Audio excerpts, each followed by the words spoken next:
नमस्कार मंडळी, श्री स्वामी समर्थ। 29 तारखेला येणारी पौर्णिमा ही आध्यात्मिक आणि धार्मिक दृष्टिकोनातून अत्यंत शुभ आणि विशेष फलदायी मानली जाते। ही पौर्णिमा सोमवारी आल्यामुळे या पौर्णिमेला सोमवती पौर्णिमा असं देखील म्हणतात। या दिवशी आपल्याला पिंपळाच्या झाडाला ही वस्तू अर्पण करायची आहे। तर बघा, 29 तारखेला येणाऱ्या पौर्णिमेला मुलांच्या लग्नातील अडथळे दूर करण्यासाठी पिंपळाच्या झाडाचा उपाय करणे अत्यंत शुभ आणि फलदायी मानले जाते। हिंदू धर्मात पिंपळाच्या झाडामध्ये त्रिदेव ब्रह्मा, विष्णू, महेश आणि लक्ष्मी माता यांचा वास असतो। लग्नातील अडथळे, विवाहातील उशीर किंवा दोष दूर करण्यासाठी या दिवशी काही उपाय, काही सेवा देखील केल्या जातात। पहा, हिंदू धर्म आणि संस्कृतीत पौर्णिमेला अत्यंत पवित्र आणि महत्त्वाचे मानले जाते। या दिवशी चंद्र आपल्या पूर्ण रूपात असतो, म्हणून या दिवशी दान धर्म केल्याने पुण्य मिळतं। तसेच या दिवशी गंगा, गोदावरी किंवा इतर पवित्र नद्यांमध्ये स्नान करण्याला विशेष महत्त्व दिले जाते, ज्यामुळे पापमुक्ती होते। तसेच पौर्णिमेचा मानवी मनावर आणि भावनांवर खोल प्रभाव पडतो। तसेच या दिवशी जे काही आपण उपाय करू, जे सेवा करू, तर त्याचं 100 पट फळ आपल्याला प्राप्त होत असतात। आणि म्हणून या दिवशी मुलांच्या लग्नातील अडथळे दूर करण्यासाठी आपण पौर्णिमेच्या दिवशी काही उपाय, काही सेवा करायच्या, ज्यामुळे मुलांच्या कुंडलीमध्ये लग्नाचे योग हे 11 दिवसामध्येच निर्माण होतात आणि काही दिवसात मुलांचं लग्न हे ठरत असतं। तर पौर्णिमेच्या दिवशी म्हणजे सोमवारी पौर्णिमा आलेली आहे, तर या दिवशी आपण मुलांच्यासाठी काही उपाय, काही सेवा करायचे आहेत। तर बघा, आपल्याला ह्या उपायासाठी काय काय साहित्य लागणार आहे ते देखील आपण थोडक्यात पाहूया। आपल्याला एक तांब्या भरून पाणी घ्यायचं आहे, त्याच्यामध्ये आपल्याला थोडंसं कच्चं दूध टाकायचं आहे, गाईचं, खडीसाखर थोडीशी टाकायची आहे। तसेच आपल्याला एक कणकेचा दिवा बनवून घ्यायचा आहे। तुमच्याकडे जे पीठ असेल, म्हणजे तुमच्याकडे गव्हाचं पीठ असेल, तांदळाचं पीठ असेल, तर त्याचा दिवा आपल्याला बनवून घ्यायचा आहे। त्याच्यामध्ये चिमूटभर हळद टाकायची आहे, मीठ टाकायचं नाही आणि आपल्याला चौमुखी दिवा बनवून घ्यायचा आहे। त्या दिव्यामध्ये आपल्याला राईचं तेल टाकायचं आहे आणि कापसाच्या 2 मोठ्या वाती करायच्या आहेत। त्या आपल्याला 4 होतील अशा प्रकारे 2च वाती त्याच्यामध्ये ठेवायच्या आहेत। त्यानंतर आपल्याला काळा धागा लागणार आहे, तर काळा धागा देखील आपल्याला जास्त आणायचा आहे, म्हणजे थोडाफार जास्तच काळा धागा आपल्याला आणून ठेवायचा आहे। तर एवढंच साहित्य आपल्याला लागणार आहे। तर आता तुम्हाला प्रश्न पडेल, हा उपाय कोणी करावा? तर हा उपाय आहे, स्वतः मुलगा किंवा मुलगी असेल तर त्यांनी केला तर अतिशय उत्तम आहे। परंतु आजकाल आपण पाहत असतो, मुलांना इतका वेळ नसतो, मुलं बाहेर राहत असेल, जॉब निमित्ताने, व्यवसाय निमित्ताने किंवा कोणत्याही कामानिमित्ताने बाहेर राहत असतील, तर मग हा उपाय शक्यतो मुलाच्या आईने केला तर अतिशय उत्तम आहे। किंवा घरातील कोणत्याही सदस्याने मुलांच्या लग्नासाठी हा उपाय करायचा, ही सेवा करायची आहे। तर बघा, हा जो उपाय आहे, तर हा उपाय घरातील कोणत्याही सदस्यांनी केला तरी चालेल। तर बघा, मुलाची आई जर हा उपाय करत असेल तर तिने सकाळी लवकर उठायचं आहे, ब्रह्ममुहूर्तावर उठायचं आहे, आंघोळ करायची आहे।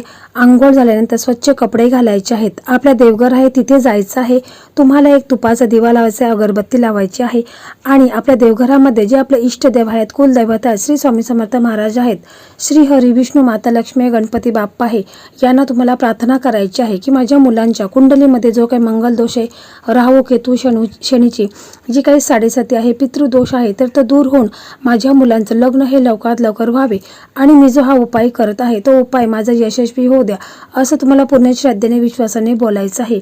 तसेच हा जर उपाय स्वतः मुलं करत असेल तर त्यांनी अशा प्रकारेच प्रार्थना करायची आहे। तसेच बघा, जर हा उपाय स्वतः मुलं करत असतील तर मुलांनी या दिवशी पिवळे कपडे किंवा लाल कलरचे कपडे हे अवश्य घालायचे आहेत। तर बघा, पौर्णिमा असल्यामुळे तुम्हाला तुमच्या देवघरामधील देवी देवतांची विधिवत तुम्हाला पूजा करायची आहे। त्यांना त्यांच्या आवडीच्या ज्या वस्तू आहेत, पिवळी फुले आहेत, पिवळी मिठाई आहे, तर ती त्यांना अर्पण करायची आहे। आणि मग त्याच्यानंतर तुम्हाला काय करायचं आहे की एक तांब्या भरून पाणी घ्यायचं आहे, त्याच्यामध्ये तुम्हाला गाईचं कच्चं दूध टाकायचं आहे, खडी साखर आहे तर ती थोडीशी टाकायची आहे आणि तो तांब्या तुम्हाला एका प्लेटमध्ये घ्यायचा आहे किंवा एखादं मोठं ताट वगैरे असेल तर त्याच्यामध्ये तुम्हाला तो तांब्या ठेवायचा आहे। त्याच्यानंतर आपल्याला एक आट्याचा दिवा बनवायचा आहे, म्हणजे कणकेचा दिवा आपल्याला बनवून घ्यायचा आहे। त्याच्यामध्ये तुम्हाला मीठ टाकायचं नाही, फक्त चिमूटभर हळद टाकायची आहे आणि चौमुखी दिवा तुम्हाला बनवून घ्यायचा आहे। त्याच्यामध्ये तुम्हाला 2 वाती ठेवायच्या आहेत, मोठ्या मोठ्या 2 वाती ठेवायच्या आहेत, जेणेकरून त्याच्या 4 वाती होतील आणि त्याच्यामध्ये मोहरीचं तेल तुम्हाला टाकायचं आहे. थोडंसं तुम्हाला काळे तिल आहेत तर त्या दिव्यामध्ये टाकायचं आहे. तसेच तुम्हाला काळा धागा आहे तो देखील घ्यायचा आहे. तर हे सर्व साहित्य घेऊन तुम्हाला पिंपळाचं झाड जिथे कुठे असेल तर त्या झाडाची नेहमी पूजा वगैरे होत असेल तर अशा पिंपळाच्या झाडाजवळ तुम्हाला जायचं आहे.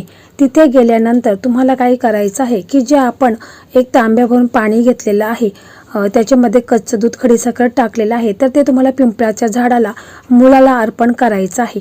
आणि ओम नमो भगवते वासुदेवाय असं तुम्हाला बोलायचं आहे आणि ते जल तुम्हाला पिंपळाच्या मुळाला अर्पण करायचं आहे. आणि मग त्याच्यानंतर तुम्हाला तिथे जो तुम्ही चौमुखी दिवा घरून घेतलेला आहे तर तो दिवा तुम्हाला तिथे प्रज्वलित करायचा आहे. पिंपळाच्या मुळा शेजारी तो दिवा लावायचा आहे, अगरबत्ती लावायची आहे. फुले वगैरे नेली असतील तर तुम्हाला फुले देखील तिथे अर्पण करायचे आहेत. आणि मग त्याच्यानंतर तुम्हाला काय करायचं आहे की जो आपण काळा धागा घेतलेला आहे तर तो काळा धागा आहे तर त्याचे 9 फेरे होतील अशा प्रकारे तुम्हाला फिरायचं आहे. म्हणजे धागा तुम्हाला प्रथम पिंपळाच्या झाडाला बांधायचा आहे, गाठ मारायची नाही, तसाच तो बांधायचा आहे. आणि मग तुम्हाला प्रत्येक फेरी मारायची आहे. आणि अशा करून तुम्हाला 9 फेऱ्या मारायच्या आहेत. 9 वेळा तो धागा आहे तर तो पिंपळाला तुम्हाला गुंडाळायचा आहे. आणि हे करत असताना तुम्हाला ओम नमो भगवते वासुदेवाय, ओम नमो भगवते वासुदेवाय हा मंत्र जप तुम्हाला करायचा आहे. आणि 9 वेळा तो धागा तुम्हाला पिंपळाच्या झाडाला गुंडाळायचा आहे. आणि शेवटी तुम्हाला तो धागा आहे तर तो तसाच तिथे अडकवायचा आहे, त्याला गाठ मारायची नाही. आणि मग तुम्हाला तिथे बसायचं आहे आणि पिंपळाच्या झाडाला प्रार्थना करायची आहे. कारण पिंपळाच्या झाडामध्ये साक्षात श्री हरी विष्णू माता लक्ष्मीचा वास असतो. तर तिथे तुम्हाला बोलायचं आहे की माझ्या मुलांच्या कुंडलीमध्ये जो काही नजर दोष आहे, पितृदोष आहे, कालसर्प दोष आहे तर तो दूर होऊन माझ्या मुलांचं लग्न हे लवकरात लवकर होऊ द्या आणि त्यांना त्यांच्या मनासारखा जोडीदार मिळू द्या असं तुम्हाला पूर्ण श्रद्धेने विश्वासाने बोलायचं आहे. किंवा स्वतः जर हा उपाय मुलं स्वतः करत असेल तर मुलांनी बोलायचं आहे की माझ्या कुंडलीमध्ये जो काही नजर दोष आहे, पितृदोष आहे, कालसर्प दोष आहे तर तो दूर होऊन माझं लग्न हे लवकरात लवकर होऊ द्या आणि मला माझ्या मनासारखा जोडीदार मिळू द्या असं मुलांनी पूर्ण श्रद्धेने विश्वासाने पिंपळाच्या झाडाला प्रार्थना करायची. आणि मग तुम्हाला तिथे थोडा वेळ बसायचा आहे आणि तुम्हाला हा मंत्र आहे तर तो 108 वेळा बोलायचा आहे.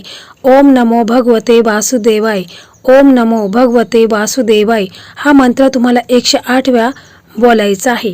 कारण यामुळे तुमच्या कुंडलीमध्ये जो काही गुरुग्रह आहे, शनीचा दोष आहे, त्याचप्रमाणे राहू केतू मंगळ दोष आहे तर तो दूर होऊन तुमचं लग्न हे लवकरात लवकर ठरेल. म्हणजे 11 दिवसामध्ये तुमच्या कुंडलीमध्ये लग्नाचे योग हे निर्माण होतील. आणि मग हे सगळं झाल्यानंतर तुम्हाला घरी यायचं आहे. आणि बघा नंतर तुम्हाला संध्याकाळी ही सेवा दुसरी करायची आहे. बघा पौर्णिमा असल्यामुळे आपल्याला संध्याकाळी तुळशी मातेची देखील विधिवत पूजा करायची आहे. तुळशी मातेला हळद कुंकू अर्पण करायचं आहे. तुळशी मातेसमोर देखील तुम्हाला प्रदक्षिणा मारायच्या आहेत. ओम नमो भगवते वासुदेवाय, ओम नमो भगवते वासुदेवाय असं तुम्हाला म्हणायचं आहे. 11 फेऱ्या मारायच्या आहेत. जर शक्य नसेल तर मग 3 फेऱ्या मारल्या तरी देखील चालेल. तुळशी मातेसमोर तुम्हाला तुपाचा दिवा लावायचा आहे, अगरबत्ती लावायची आहे आणि तुळशी मातेला देखील तुम्हाला प्रार्थना करायची आहे मुलांच्या लग्नाबद्दल.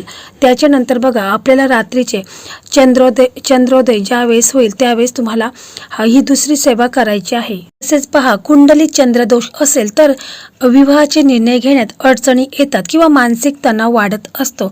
म्हणून तुम्हाला पौर्णिमेच्या रात्री एक तांब्या घ्यायचा आहे, त्याच्यामध्ये पाणी घ्यायचं आहे, थोडंसं तुम्हाला कच्चं दूध टाकायचं आहे, थोडीशी खडीसाखर टाकायची आहेत आणि अक्षता म्हणजे तांदूळ थोडेसे टाकायचे आहेत. आणि सूर्यदेवांना तुम्हाला अर्घ्य द्यायचं आहे.